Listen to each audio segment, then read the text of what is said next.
नमस्कार। स्वागत है आप सभी का C9 के हब में। C9 के हब में आप पढ़ रहे हैं मिडाइवल इंडियन हिस्ट्री पार्ट 4। इसके पहले पार्ट 1, पार्ट 2, पार्ट 3 जो है वो कंप्लीट हो चुका है। आपको बताया कि किस तरह से अरब आक्रमणकारी भारत पर आक्रमण करते हैं सिंध प्रांत पर। धीरे धीरे उनकी राज सत्ता सिंध घाटी में मजबूत होती है और उसके बाद आक्रमण होता है मोहम्मद गजनवी का और फिर आता है मोहम्मद गोरी। MPPSC में जहाँ से प्रश्न बनेंगे वैसा ही कंटेंट आपको डिलीवर किया गया। आपको ये भी बताया गया कि मोहम्मद गोरी का जो विश्वसनीय गुलाम या कहें कि उसका जो सेनापति था कुतुम्बिक ऐबक किस तरह से बुंदेलखंड और अन्य क्षेत्रों पर आक्रमण कर रहा था। आपको ये भी बताया गया कि 1202 में किस तरह से उसने परमारित देव को पराजित किया। आप इसी कड़ी में मिडाइवल इंडियन हिस्ट्री पार्ट 4 के अंदर आप दिल्ली सल्तनत के 4 ऐसे राजवंशों को पढ़ने वाले हैं जिन्होंने पृथक पृथक कालखंड पर अपना आधिपत्य स्थापित किया या कहें कि हिंदुस्तान की भूमि पर रूल किया। आइए अब हम पढ़ते हैं 5 पृथक वंशों को। इन 5 पृथक वंशों में अगर आप देखें तो सबसे पहले आता है गुलाम वंश। अब गुलाम वंश से संबंधित था कुतुम्बिक ऐबक, जिसके बारे में हम पढ़ेंगे। 1206 और 1290 ईस्वी तक ये गुलाम वंश दिल्ली की राजगद्दी पर काबिज रहता है, वहाँ पर बैठा रहता है या कहें कि तख्त उनके हाथों में था। 1290 के बाद आप देखेंगे कि 1320 तक खिलजी या कहें कि खिलजी राजवंश का आधिपत्य होगा। खिलजी शासक होना आएंगे अफगानिस्तान से।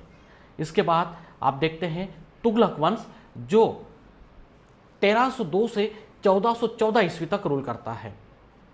सैयद वंश जो 1414 से 1451 तक, और फिर आप देखते हैं लोधी वंश जो 1451 से 1526 तक रूल करता है।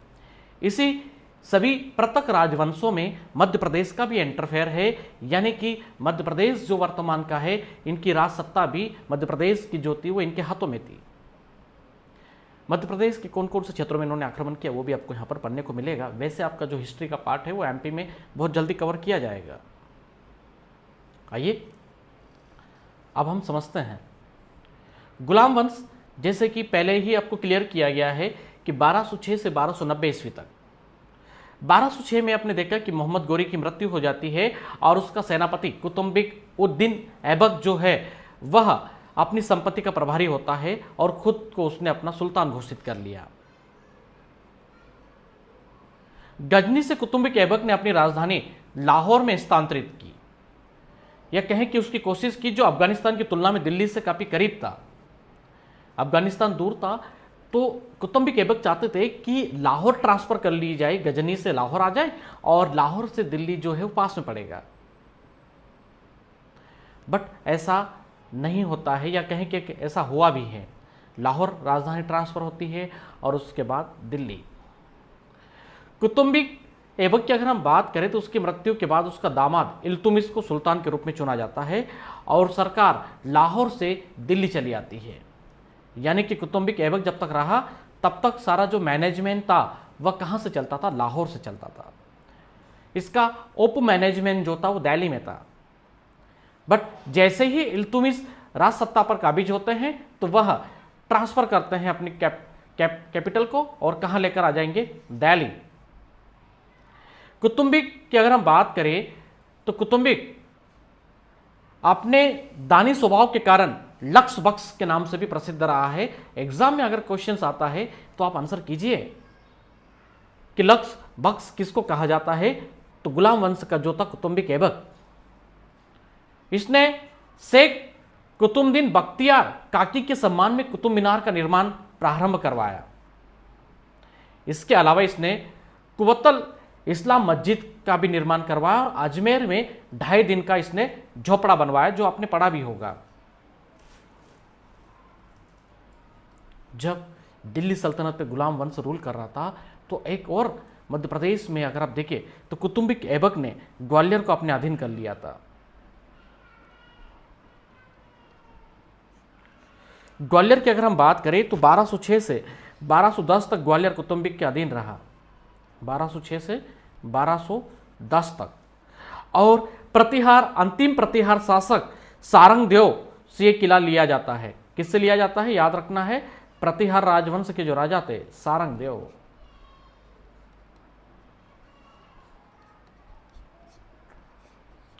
सारंगदेव से किला छीन लेता है कुतुम्बिक ऐबक। तो देखिए कुतुम्बिक ऐबक क्या करता है, एक बड़ी राजसत्ता को काबिज करता है, ठीक है। और आराम सा वैसे इसके बाद उत्तराधिकारी होता है, बट इल्तुमिश यहाँ पर राजगद्दी संभालने के लिए उतारू हो जाता है। आराम शाह का अगर आप देखें तो कुछ विवरण प्राप्त होता है।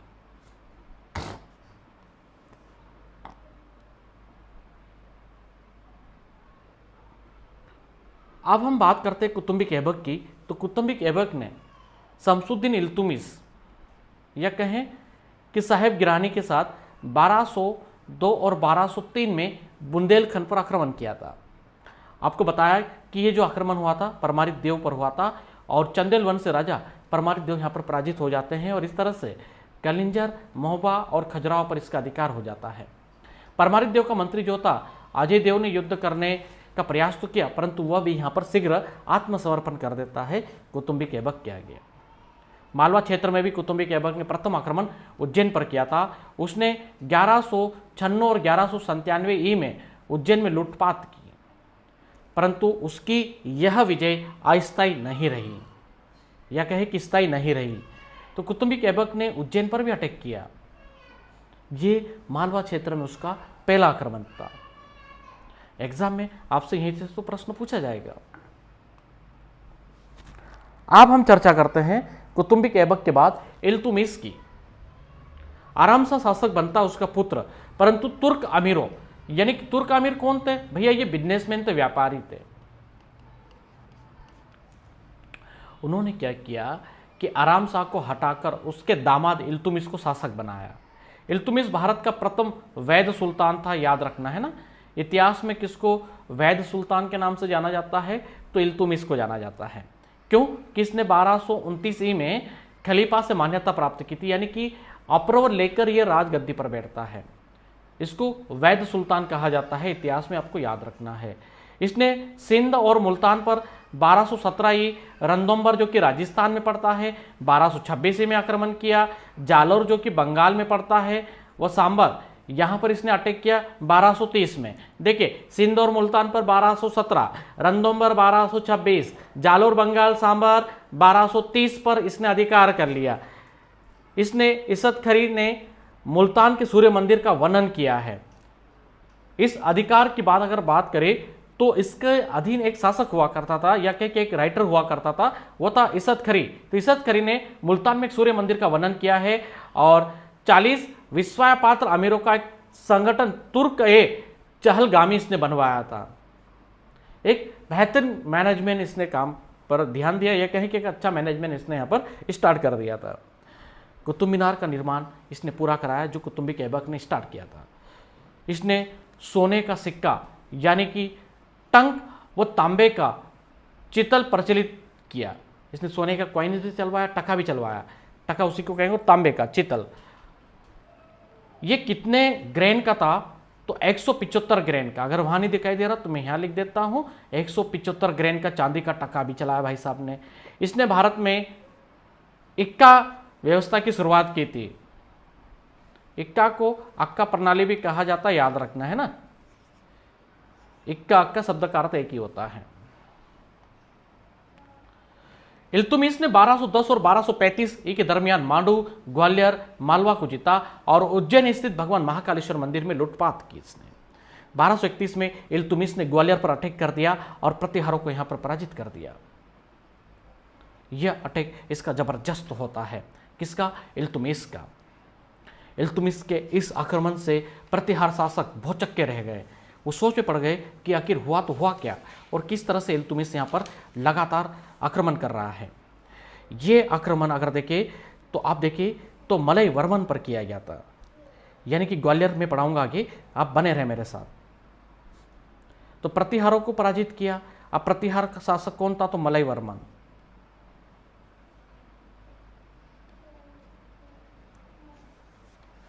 और अब होगा यहां पर एक बड़ा या कहें कि जौहर होगा यहां पर, जो मध्य प्रदेश के इतिहास का प्रथम जौहर बताया जाएगा आपको। क्योंकि इतिहास के पन्नों में तो आपको जौहर की अगर हम बात करें तो जौहर आपको क्या बताया जाता है कि चले रानी दुर्गावती, मैं रानी दुर्गावती के दो इतिहास की बात कर लेता हूँ। एक रानी दुर्गावती जो है वह गोंड साम्राज्य की यानी चंदेल राजवंश की राजकुमारी थी, और एक रानी दुर्गावती जो थी वह रायसेन किले की थी। तो मध्य प्रदेश में दो रानी दुर्गावतियाँ हैं, याद रखना है, ठीक है। तो कंफ्यूज नहीं होना बेटा। तो मलय वर्मन याद रख लीजिए, एग्जाम में क्वेश्चन आएगा, बस इतना आपको आंसर करना, बाकी तो सब ठीक ठाक है, ठीक है। इस युद्ध में शिवपुरी के नरवर्मन ने तुर्कों के साथ मिलकर यानी कि इल्तुमिश को सपोर्ट किया, और इसने क्या किया, ग्वालियर पर आक्रमण करवा दिया।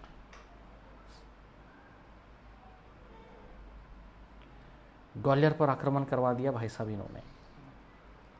परिणाम यह हुआ कि ग्वालियर पर इल्तुमिश का आधिपत्य हो गया। युद्ध में दी गई सहायता से इल्तुमिश काफी खुश हुआ, और नरवर्मन को उसने शिवपुरी पर अधिकार दे दिया कि यानी शिवपुरी जो है वह आपके आधिपत्य में रहेगा, आप यहाँ पर संभालो शिवपुरी, आपको दिया।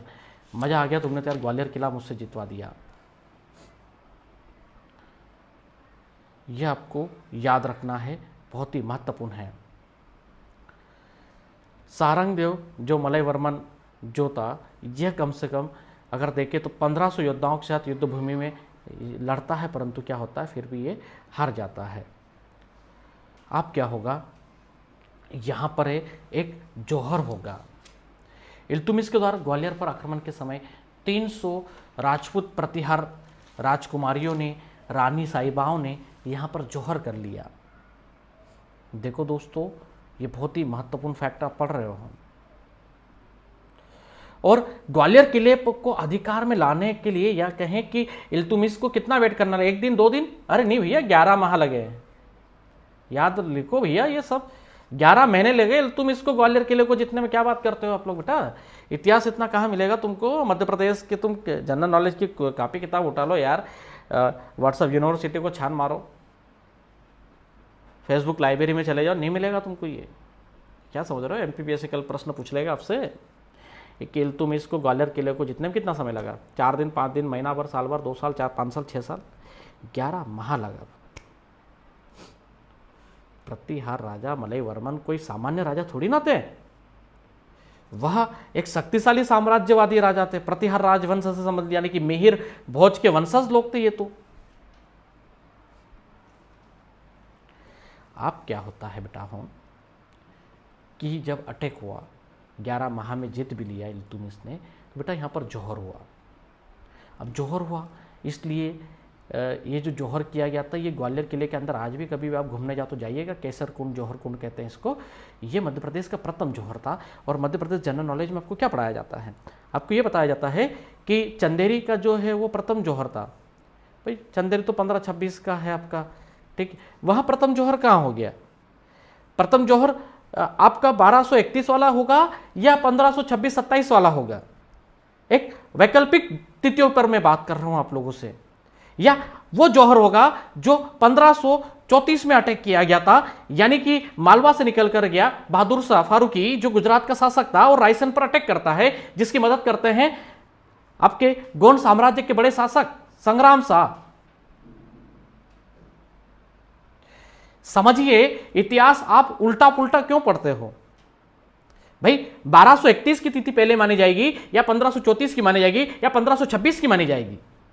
तो आपने किस तर्क के आधार पर कह दिया कि जौहर जो है मध्य प्रदेश का प्रथम जौहर वो कहलाएगा?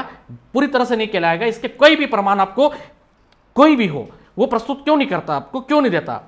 क्यों कि आपकी साइकोलॉजी से खेला जाता है। कुल मिलाकर तो मैं ये कहूंगा कि आपको एक गलत कंटेंट परोस दिया जाता है और आप उसमें खुश, हजारों रुपए की फीस आप लगा देते हैं, लाखों रुपए की फीस, और पढ़ते क्या है आप? गूगल विकिपीडिया पे मिलने वाला गलत प्रकार का डाटा। खैर मैं इतनी बातें इसलिए बोल रहा हूं कि आपको इस क्लास के अंदर से समझ में आना चाहिए कि आप कौन सी क्लास के अंदर बैठे हैं। C9 के हाथ कोई छोटा मोटा फर्म नहीं है, ये मध्य प्रदेश का सर्वश्रेष्ठ फर्म है जहां पर आपको एक वेरीफाइड कंटेंट डिलीवर किया जाता है। आवश्यकता है इसको कैसे आप देखें और किस तरह से आप जुड़े और अपने दोस्तों को यहाँ पर लाकर जोड़ दें। खैर ठीक है, 300 राजपूत रानियों ने जौहर कर लिया, ठीक है, उनको जौहर करना था, जौहर हो गया। आप क्या होता है, आप मैं आपको बता दूं, यहाँ पर रजिया सुल्तान मैडम की बारी आएगी अब यहाँ पर। देखिए, रजिया सुल्तान मैडम मैं इसलिए कहूँगा कि मैं इनको आप सभी जानते हैं कि रजिया सुल्तान प्रथम मुस्लिम महिला सुल्तान थी, जिसके बारे में इतिहास में बहुत अच्छे से आपको आपने पढ़ा भी होगा। तो इल्तुमिश ने अपनी बेटी रजिया को अपना उत्तराधिकारी तो नियुक्त किया।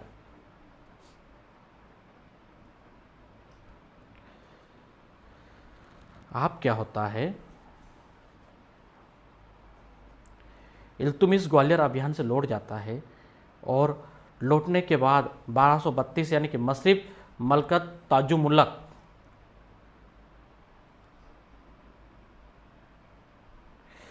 इल्तुमिश ने किसको आदेश दिया था अपना उत्तराधिकारी बनाने का। बहुत डिटेल में अगर बात करें, बहुत डीप में जाकर अगर क्वेश्चंस पूछ लिया गया तो फिर आप क्या आंसर करेंगे।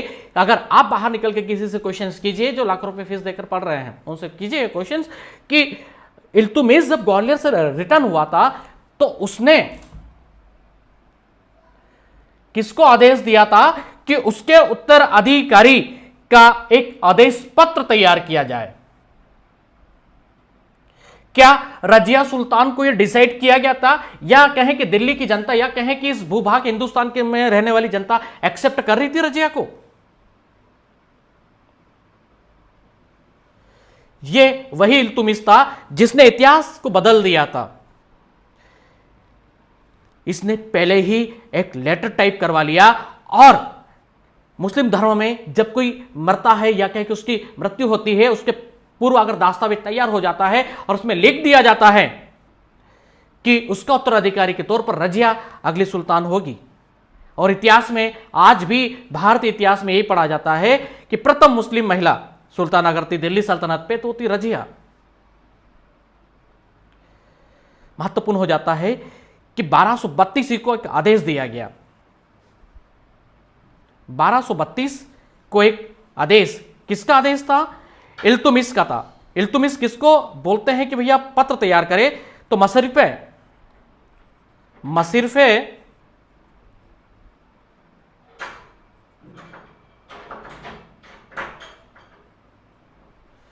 जस्ट मिनट,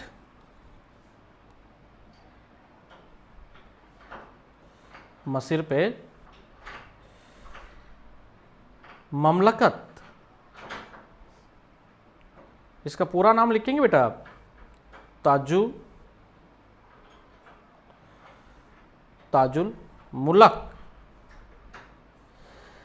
मुलक, जिसका पूरा नाम आप लिख रहे हैं यहां पर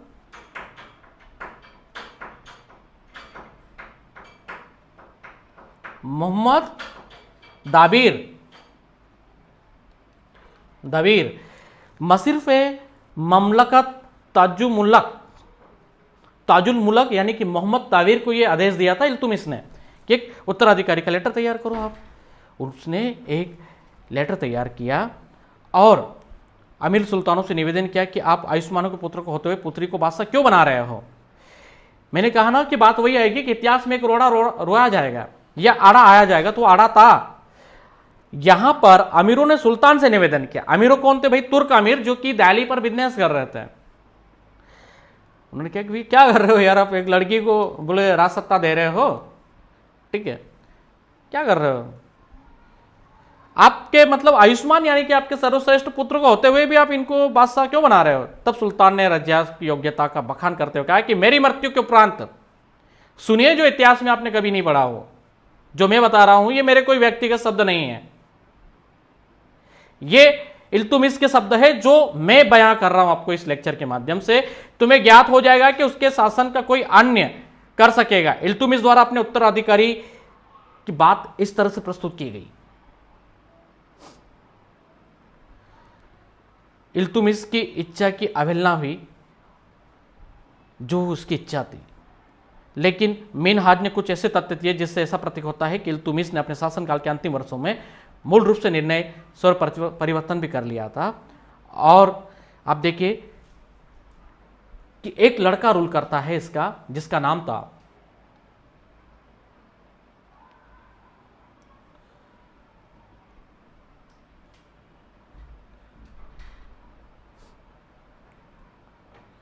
नसरुद्दीन मोहम्मद। इल्तुमिश का पुत्र था जो लगभग 20 वर्ष तक शासन किया और बलबन इसका नायाब था।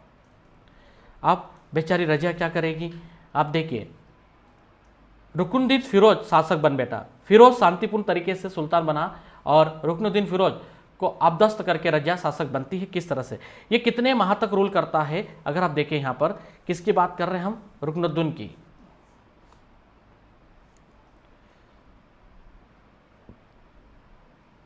चलो इसको मिटा देते हैं।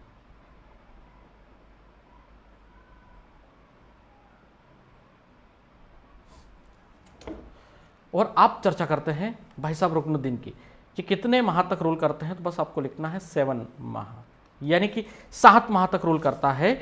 और 1236 ईस्वी में रजिया का राज्य आरोहण होता है। मैंने लिखा है 1236, 1240 तक मैडम रूल करेगी। 1238 में रजा जो है ताजुद्दीन संजर को, बहुत अच्छे से लिखता है, 1238 में रजिया ने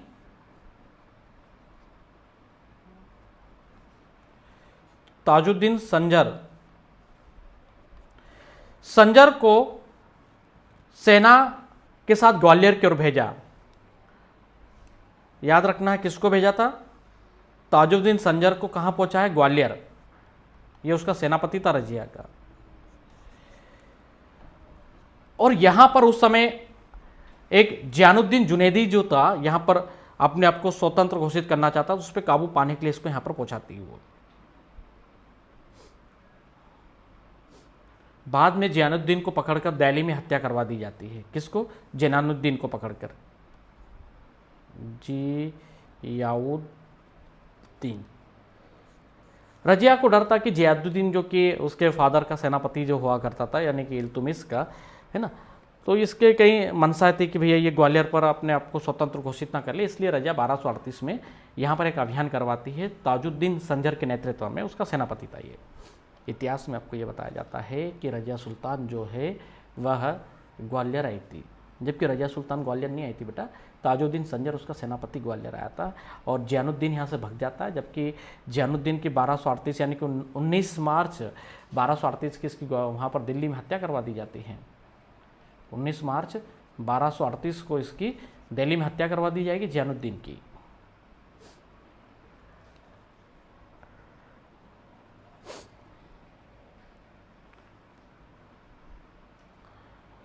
तो इस तरह से आप देखते हैं कि रजिया का कितना इंटरफेयर हुआ था मध्य प्रदेश में। अब रजिया मैडम को हटाने के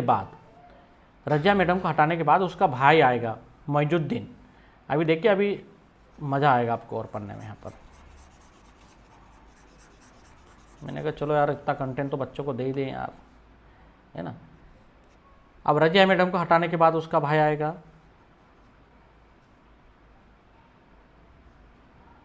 ये है बेटा, इनके नाम बड़े कंफ्यूजन होते हैं। मुइजुद्दीन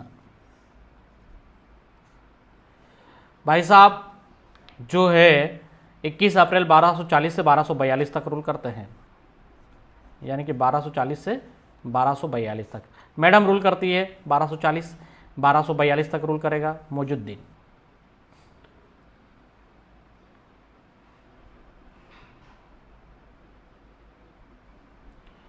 अब इसके बाद आता है एक और भाई साहब जिसका नाम था अलाउद्दीन मसूद शाह। ये भी इल्तुमिश का लड़का था। इल्तुमिश ने बहुत सारे बच्चे पैदा कर रखे थे, खैर मुझे क्या, मैं तो पढ़ा दूं। अलाउद्दीन मसूद,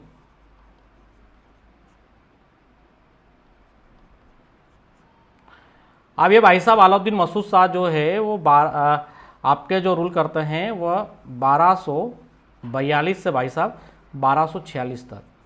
ये दोनों अयोग्य शासक थे, बस इतना याद रखें। दोनों क्या है कि उनके दमदार शासक नहीं थे। इल्तुमिश का पुत्र आएगा नसरुद्दीन।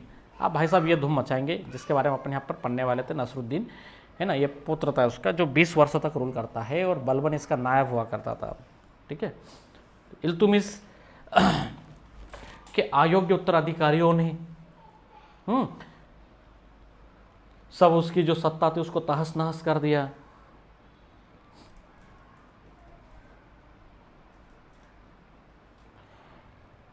इसकी जो नसरुद्दीन मोहम्मद जो था, यानी कि इसका जो नायाब था बलबन, तो इसके जो पूरा पावर था वो बलबन के हाथ में था, इतना याद रखना है ना।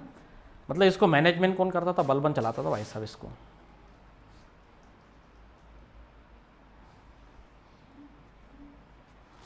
चलो ठीक है, इतना पर्याप्त तो तुमको फटाफट पढ़ाते हैं जल्दी से।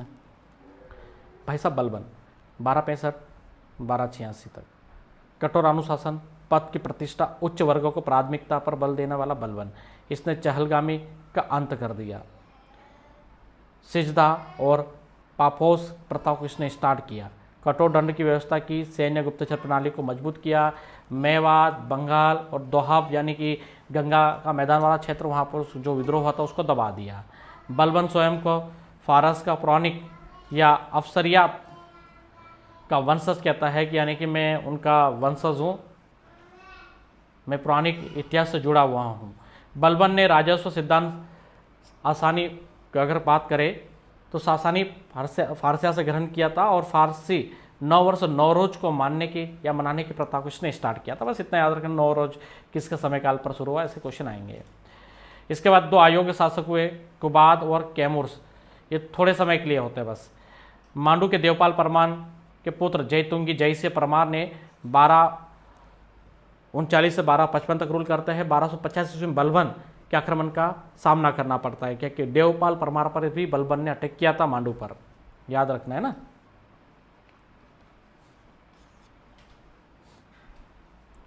अलाउद्दीन खिलजी, ठीक है, फिल्म तो देखी होगी आपने अलाउद्दीन खिलजी, पद्मावत,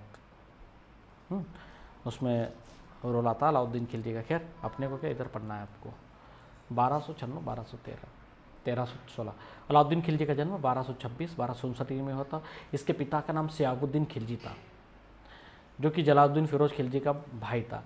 पिता की अकाल मृत्यु हो जाती, उसके बाद इसका चाचा जलालुद्दीन खिलजी, जो कि फिरोज खिलजी, इसका संरक्षक बनता है, इसका लालन पालन पोषण करता है। बाल्यावस्था में नियमित शिक्षा के अभाव में यह अनपढ़ रह गया, यानी कि निरक्षर यानी कि अनपढ़ हो गया ये। फिर भी ये प्रतिभावान था और इसी के प्रतिभा से प्रभावित होकर जलालुद्दीन ने अपनी पुत्री मेरू निशिया का विवाह इसके साथ कर दिया। 1290 में जलालुद्दीन ने अमीर तुज्जक का पद प्रदान किया। 1292 में जलालुद्दीन की अनुमति से अलाउद्दीन ने भेलसा यानी कि विदिशा पर आक्रमण कर दिया और अतुल धन संपदा को यहाँ पर लूट लिया। 1294 में अलाउद्दीन खिलजी ने देवगिरी पर आक्रमण कर दिया और सुल्तान जलालुद्दीन से छिपकर अपार धन संपदा को अपने अधीन कर लिया। देवगिरी की वजह से अलाउद्दीन की सुल्तान बनने की इच्छा यहाँ पर प्रबल हो गई और 19 जुलाई 1296 को कड़ा मणिकपुर प्रयाग में धोखे से सुल्तान जलालुद्दीन खिलजी की हत्या कर दी और स्वयं राजगद्दी पर बैठ गया। खुद से गले मिलते समय अपने 2 सैनिक मोहम्मद सलीम और इख्तियारुद्दीन हुद के द्वारा इसकी हत्या की गई। आपने देखा होगा कि कैसे गले मिलता है, पीछे से छोरा छोरा घोंप दिया जाता है। 1298 में उलग खान ने सम्राट अलाउद्दीन के आदेश के तहत अभियान करते हुए गुजरात के अनिलवाड़ा पर अटैक कर दिया और यहाँ का जो अंतिम बघेल शासक था व्याघ्रदेव, वो यहाँ से भग जाता है और बघेलखंड आकर शिफ्ट हो जाता है और बांधवगढ़ में ये रहने लगते हैं, जो वर्तमान का रियासत का राजवंश है, जो मध्य प्रदेश वाले पार्ट में आप पढ़ेंगे बघेल डायनेस्टी को। अलाउद्दीन की प्रारंभिक इच्छा एक नवीन धर्म चलाने की थी, विश्व विजेता बनने की थी, किंतु काजी अलाउ मुल्क के एडवाइस से वह इस योजना को त्याग कर देता है। अलाउद्दीन महान साम्राज्यवादी था, यानी कि ये बड़े साम्राज्य का विस्तार चाहता था। सर उल-जुलैहिक का ये कथन है कि इसके साथ सल्तनत का साम्राज्य काल प्रारंभ होता है, जो लगभग आधी शताब्दी तक चलता रहा। ये कथन किसका है? तो उल-जुलैहिक का। बस इतना याद रख लीजिएगा, एग्जाम में क्वेश्चन आएगा, आंसर कर दीजिएगा। अलाउद्दीन खिलजी, इसका महान सेनापति मलिक गफूर, जो कि गुजरात विजय के दौरान नुसरत खां के द्वारा 1000 दिनार में खरीद कर लाया गया था, इसे 1000 दिनारी भी कहा जाता है। चित्तौड़ के राणा रतन सिंह की रानी पद्मावती की कहानी को आधार बनाकर 1540 में मलिक मोहम्मद जयासी ने पद्मावत ग्रंथ की रचना की। अलाउद्दीन दिल्ली सल्तनत का प्रथम सुल्तान था जिसने दक्षिण भारत में विजय प्राप्त की थी। अलाउद्दीन दक्षिण भारतीय अभियान का नेतृत्व सेनापति मलिक गफूर ने किया था। वारंगल, जो कि तेलंगाना अभियान में वहां के शासक प्रताप रुद्रदेव द्वितीय से मलिक गफूर ने विश्व प्रसिद्ध कोहिनूर हीरा भेंट कर किया था अलाउद्दीन खिलजी को। वारंगल हाथी दांत के लिए प्रसिद्ध है। वहीं वारंगल के नाम से किसको जाना जाता है? तो मध्य प्रदेश को धार के जाना जाता है। इतना जरूर याद रख लीजिए, क्या महानुभाव हो, इतना डिटेल तुमको कभी भी जीवन में पढ़ने को नहीं मिलेगा, ठीक है। इसको वारंगल सिटी के नाम से जाना जाता है। अलाउद्दीन खिलजी ने अपने सेनापति गाजी मलिक के द्वारा उत्तर पश्चिम सीमा को मजबूती प्रदान की। अलाउद्दीन खिलजी ने सिकंदर एहसानी का खिताब हासिल किया। अलाउद्दीन खिलजी को द्वितीय सिकंदर कहा जाता है, दूसरा सिकंदर। प्रथम शासक था जिसने पहली बार स्थायी सेना को गठित किया। सैनिकों को नगद वेतन दिए जाने की शुरुआत की इसने। पहली बार घोड़ों को दागने की प्रथा व सैनिकों के लिए हुलिया प्रणाली की यानी कि ड्रेस कोड इसने स्टार्ट कर दिया यहाँ पर। तो इसने क्या, अलाउद्दीन खिलजी एक बड़ा साम्राज्यवादी शासक था। अलाउद्दीन खिलजी ने किसी भी विद्रोह की आशंका को समाप्ति के लिए शराब तथा अन्य मादक पदार्थों पर रोक लगा दी थी, ठीक है। तो इतना तो आपको याद रखना है इनके बारे में। इसने भूमि की उत्पादकता के आधार पर निर्धारित किए गए भूमि को बिस्वा में मापने की प्रथा को शुरू किया, यानी कि बिस्वा जो प्रणाली है वो इसने स्टार्ट की थी। राज्य के उत्पादन का बिस्वा का आधा हिस्सा मिलता था। इसने ग्रहरी यानी कि घारी तथा चारगई यानी कि चरी कर लागू किए। राजस्व एकत्रित करने के लिए इसने मुक्तखाराज नामक का एक अधिकारी भी नियुक्त कर रखा था। इसके बाजार में आवश्यक वस्तु के दाम निर्धारित थे, यानी कि 1 रुपया भी तुमने ज़्यादा लिया तुम्हारी उंगली काट दी जाएगी भाई साहब। वह डेंजर काम था इसका। किसी भी प्रकार की बेईमानी करने वाले को दंड मिलता था। अगर थोड़ा सा भी काम तोल के दिया तो तुम्हारा एक अंक कटेगा। 4 अलग अलग बाजार व्यवस्थित किए इसने। खाद्य बाजार, निर्मित वस्तु बाजार, सामान्य दैनिक वस्तु बाजार, पशु एवं गुलाम बाजार। अलाउद्दीन खिलजी के दरबार में अमीर खुसरो, हसन दहलवी जैसे साहित्यकार थे। अमीर खुसरो जो इसके मांडू अभियान में शामिल थे, पीएससी का क्वेश्चन भी रहा है, इसके बारे में डिटेल्स में आपको पढ़ा चुके हैं। अमीर खुसरो ने सितार का आविष्कार किया और वीणा को संशोधित किया था। अमीर खुसरो को तोता ये हिंद के नाम से भी जाना जाता है। रंदोमपर पर अलाउद्दीन खिलजी का 1303 में आक्रमण किया गया था। 1303 में, अगर 1301 में किया गया, 1303 में चित्तौड़ पर आक्रमण, राणा रतन सिंह मारे जाते हैं और रानी पद्मावती जो जोहर कर लेती है। 1305 में मांडू दुर्ग पर अटैक करता है। यहाँ पर उनके सेनापति आयन मुलक के विशेष नेतृत्व में सेना अटैक करती है। महलक देव परमार यहाँ पर मारे जाते हैं। गोगदेव और गोंगदेव चौहान इनके जो विश्वसनीय सेनापति है वो इनका सामना करते, परंतु दोनों वीर गति को प्राप्त होते हैं। अब हम पढ़ते हैं तुगलक वंश 1320 1414 ईस्वी तक।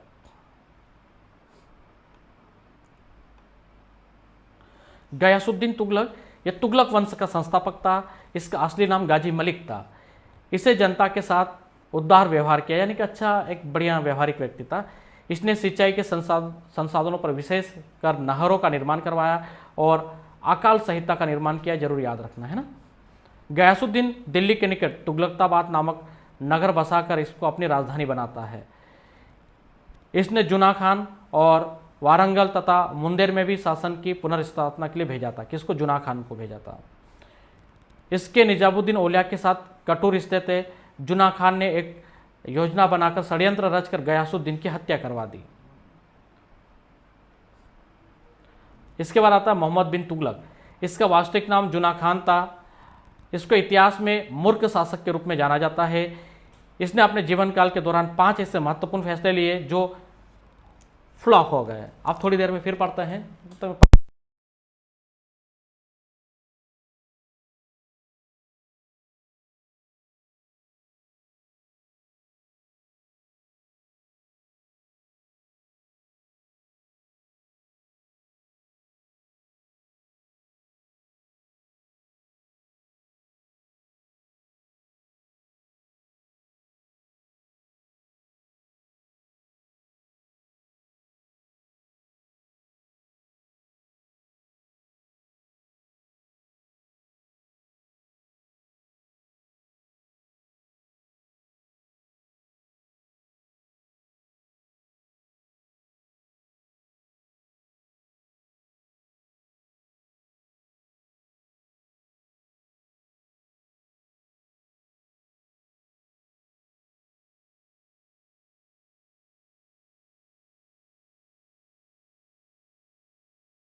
चलिए, तो देखिए मोहम्मद बिन तुगलक जो है कि एक इसकी जो योजना है वो विफल हो जाती है। देखो, पहली है कर वृद्धि। देखो, सुल्तान ने क्या, दोहा वाले क्षेत्र में यानी कि गंगा का जो मैदान वाला पार्ट था, यहाँ पर कर वृद्धि ऐसे समय में कर देता है जब अकाल पड़ा था। भाई पहले तो अकाल पड़ा हुआ, फ्लैग महामारी फैल रही है वहाँ पर, और तुम वहाँ से पैसा चाहते हो तो कौन देगा पैसा भाई तुमको? योजना फ्लॉप। राजधानी का स्थानांतरण, इसने 1327 में अपनी राजधानी दिल्ली से देवगिरी दौलताबाद स्थानांतरित की ताकि उत्तर व दक्षिण भारत के संपूर्ण साम्राज्य को नियंत्रित किया जा सके, लेकिन ना तो आम जनता इसके महत्व को समझ पा सकी और न ही इस प्रकार का नियंत्रण रखना संभव हो सका, इसलिए ये योजना भी फ्लॉप हो गई। कितनी? 2 हो गई। सांकेतिक मुद्रा, 1332 में मोहम्मद बिन तुगलक ने चांदी के सिक्कों के स्थान पर तांबे की सांकेतिक मुद्रा चलाई। उसका उद्देश्य सोने चांदी जैसे बहुमूल्य वस्तुओं को नष्ट होने से बचाना था, परंतु बड़े स्तर पर नकली सिक्कों का निर्माण शुरू हो गया, इसलिए मोहम्मद बिन तुगलक ने बाजार से सभी तांबे के सिक्के लेकर सरकारी खजाने से उसके बदले में चांदी के सिक्के दे दिए। इससे खजाना खाली हो गया और योजना विफल हो गई। ता थैया। अब है ना मूर्ख, अब तांबे का लेकर चांदी दे रहा है। अरे भाई साहब थोड़ा दिमाग लगाता है यार। चलो कोई दिक्कत नहीं। खुरासान अभियान 1334 में सुल्तान ने मध्य एशिया में खुरासान यानी कि जो इराक में पड़ता है वहाँ अव्यवस्था उत्पन्न हो गई थी।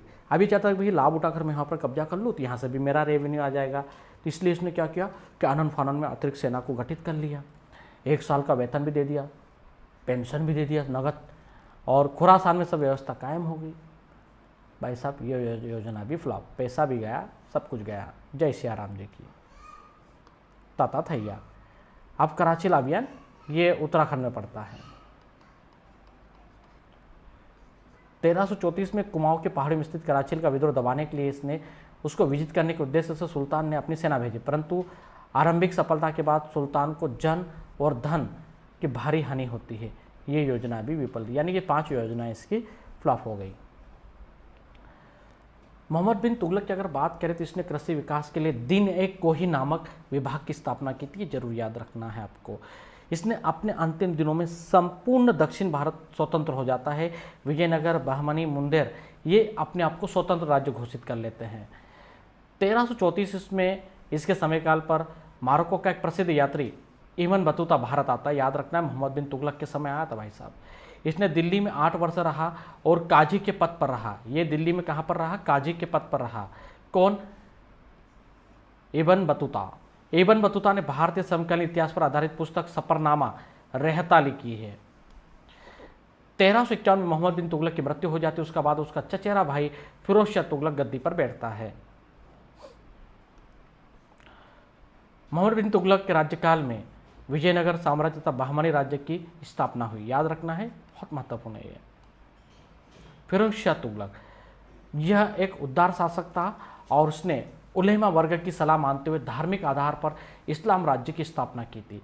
फिरोज शाह सैन्य व्यवस्था दृष्टिकोण से पूरी तरह असफल साबित हुआ। इसने सेना में वंशवाद को बढ़ावा दे दिया था तथा सैनिकों के वेतन के रूप में भूमि प्रदान करता था, यानी कि उनको जमीन देता था। ये इसके शासनकाल में सेना में भ्रष्टाचार फैल चुका था। फिरोज शाह अपने आर्थिक प्रशासनिक सुधारों के कारण सल्तनत काल का अकबर कहलाता, यह जरूर याद रखना है। फिरोज शाह ने हिसार, फिरोज शाह फतेहाबाद, फिरोज शाह कोटला और जौनपुर आदि नगरों की स्थापना की थी। इसने नहरों, अस्पताल, मस्जिद और गुंबदों का निर्माण भी करवाया। उसके आकाश से बिजली से ध्वस्त हुई कुतुब मीनार की 5वीं मंजिल का पुनर्निर्माण, याद रखना, बहुत डिटेल में चल रहा है आप लोग बेटा, है ना। कुतुब मीनार की 5वीं मंजिल का पुनर्निर्माण करवाया था भाई साहब इन्होंने। मेरठ तथा टोपरा अंबाला स्थित अशोक स्तंभ को ये दिल्ली ले गया और फिर अपनी नई राजधानी फिरोजाबाद में उनको स्थापित करवाया। इसने दासों के लिए एक नए विभाग दीवान बंदागान की स्थापना की। उसके पास 1,80,000 गुलाम थे। इसने गरीब महिलाओं और बच्चों की आर्थिक सहायता के लिए दीवान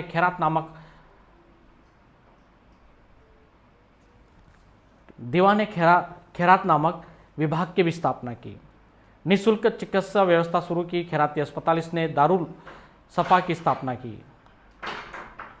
तैमूर का आक्रमण, इस फिरोज शाह तुगलक ने मैरिज ब्यूरो और रोजगार कार्यालय की स्थापना की थी। याद रखना भैया, मैरिज ब्यूरो जो है पोपटलाल का जो है ना, ऐसा थोड़ी तारक मेहता में चलता है, पहले से चल रहा है वो। हाँ, कुंवारे छोरा छोरे उनकी शादी नहीं होती तो मैरिज ब्यूरो की स्थापना की थी भैया, बहुत डिटेल वाली बात है। और रोजगार कार्यालय की स्थापना, बेरोजगार रोजगार कार्यालय में जाओ, पंजीयन करवाओ, तुमको रोजगार मिल जाएगा। ये शासन व्यवस्था फिरोज शाह तुगलक के समय पर थी। कल पीएससी क्वेश्चन पूछे तुम आंसर नहीं कर पाओगे, तुम तो कर दोगे, दूसरे नहीं कर पाएंगे। मेरे जोर तो अभी आया, मेरे जोर अभी देखा, पेपर आप देखा, मेरे जोर वधु चाहिए सुशील सुंदर, वर चाहिए सुशील सुंदर, बीए इंजीनियर, सरकारी नौकरी वाला। अरे भाई मैरिज ब्यूरो की जो सोच है, थिंकिंग हो तो आज से नहीं, बहुत पहले से थी। खैर कंटेंट अच्छा मिल गया, तुम खुश हो गए होंगे फिर, ठीक है, याद रख लीजिए। फिरोज शाह ने 2 नए सिक्के चलाए, आधा यानी कि चीतल का 50% और भिक चीतल का 25% वाला। इसने फारसी भाषा में अपनी आत्मकथा फजूद फिरोज शाही की रचना की, याद रखना है ना। प्रसिद्ध इतिहासकार बर्नी उसका दरबारी था, बर्नी बहुत बड़ा इतिहासकार था बेटा। इसने तारीख फिरोज शाही तथा फतना जहानदारी नामक प्रसिद्ध पुस्तकें लिखी है। 1388 में फिरोज शाह तुगलक की मृत्यु के बाद तुगलक वंश लगभग समाप्त हो गया, क्योंकि उसके बाद अयोग्य शासक आए। फिरोज शाह तुगलक का विवरण दुलचीपुर सागर जो मध्य प्रदेश का है वहां से प्राप्त होता है, याद रखना है इसका, है ना, दुलचीपुर सागर। इसके बाद आता तुम्हारा लोधी वंश। लोधी वंश का संस्थापक बहलोद लोधी था, दिल्ली सल्तनत में शासन करने वाला प्रथम अफगान वंश का शासक। इसने जौनपुर के शक्की राज्यों को विजित कर दिल्ली सल्तनत में सम्मिलित कर लिया। इसने बहलोद सिक्के प्रचलित किए। वह राज दरबार में सिंहासन पर ना बैठकर अपने दरबारियों के बीच जाकर बैठता था, ये इसकी अच्छी खूबी थी। पंजाब के गवर्नर दौलत खान लोधी व इब्राहिम के चाचा आलम खान ने बाबर के आक्रमण के लिए उकसाया, जिससे 1526 में बाबर ने पानीपत के प्रथम युद्ध में इब्राहिम लोधी को पराजित कर दिल्ली व आगरा पर अधिकार कर लिया। सिकंदर लोधी, यह लोधी वंश का सर्वश्रेष्ठ शासक था। गज सिकंदरी नामक इसने एक पैमाना प्रचलित करवाया जो भूमि मापन के लिए होता था। इसने गुप्तचर प्रणाली भी गठित की। 1504 में इसने आगरा शहर की स्थापना की, जरूर याद रखना, सिकंदर लोधी ने। और 1506 में इसको राजधानी बनाया। सिकंदर लोधी गुलरुख उपनाम से फारसी में कविताएं लिखता था। इसने कुतुब मीनार की मरम्मत करवाई थी, बस इतना याद रख लो, बाकी तो सब ठीक है, चलेगा इतना तो। इसे ग्वालियर के महाराजा मानसिंह द्वारा बनाया गया था, जो एक तोमर राजपूत थे, या क्या बनाया गया था यार, हाँ ठीक है।